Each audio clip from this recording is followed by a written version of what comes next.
What's up, y'all? Sean. Basically, what I'm blogging about now is the Trayvon Martin case. So, you got Trayvon Martin, young man. The verdict came out, I believe it was last week. People were rioting everywhere, and I'm like, yeah, why is this even a surprise? You know, it was questionable.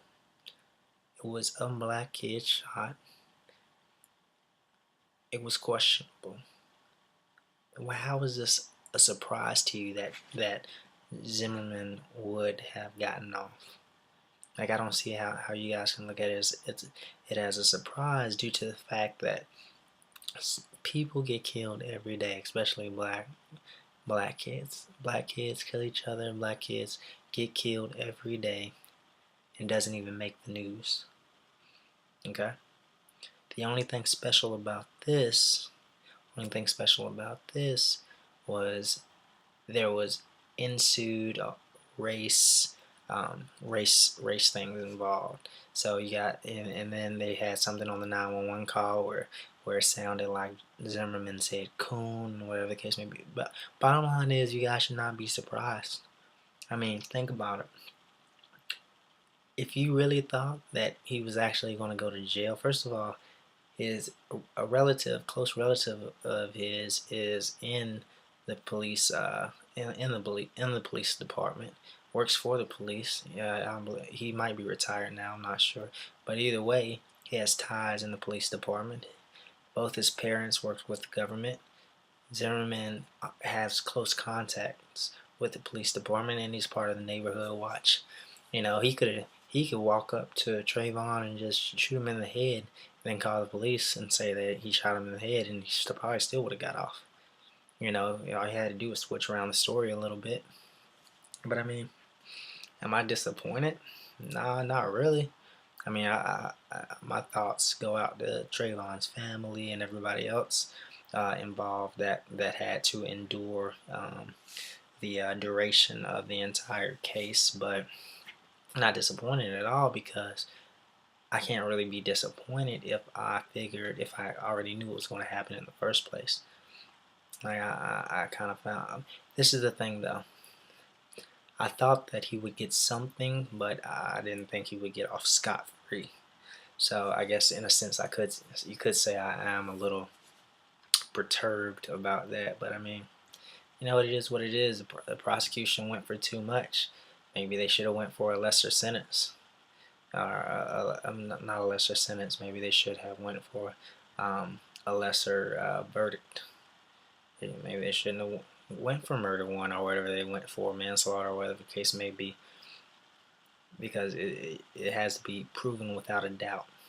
And George Zimmerman had enough for his defense that to appropriate self-defense. So it's like, what would you call that? What would you think? So I mean, it sucks. I mean, they were rioting in LA. LA is like an hour and a half north of my location right here. I'm like, really? Like, what is that going to do? The power to change things in the system doesn't really come from violence per se. Much more so comes from this. Not so much this, but this. Okay? Rioting does nothing. So all this, they had to close down a couple of highways. You're not doing anything but hurting yourself, because it's just going to continue to happen. It's just going to continue the cycle is just going to go over and over again. So I really don't see anything different about it. I am pretty sad for Trayvon though. I mean, if you don't know the story, basically Zimmerman saw him. He called the police, said that he was going to follow him. Trayvon stopped and asked, why are you following me? So you got a guy in the street, and the police even told him not to follow him. So Trayvon stopped and he said, "Why are you following me?" And you know, they clashed. They clashed after that. So all the other part is fuzzy. Everything else, police get caught to the scene. Zimmerman has a couple marks on him, scratches from fighting. Trayvon is dead, and you know, to some it may seem like a closed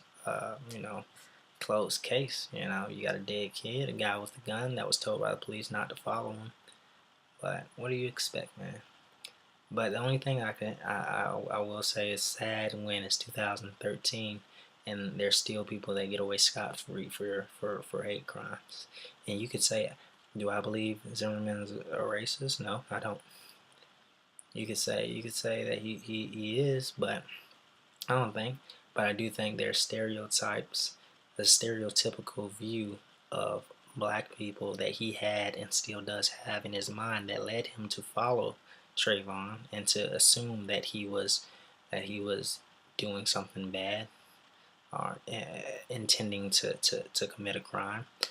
So he's definitely has predetermined thoughts towards who Trayvon, black people. So it led him to to to provoke Mr. Martin, the deceased. But I mean, you think about it, I don't think he's racist. Like, I don't think he hates black people. I just think, he's like most people that aren't black, that suspect black people are going to do something before, without even knowing them. So, I mean, it is what it is. That's pretty much all I have to say about that. I just had to get that off my chest. And again, my thoughts go out to the Martin family, Buck Zimmerman, and his fucking defense team. But stop rioting, because that's not going to do anything. If you want to do something, go to school, get a degree, and try to change the system for the better.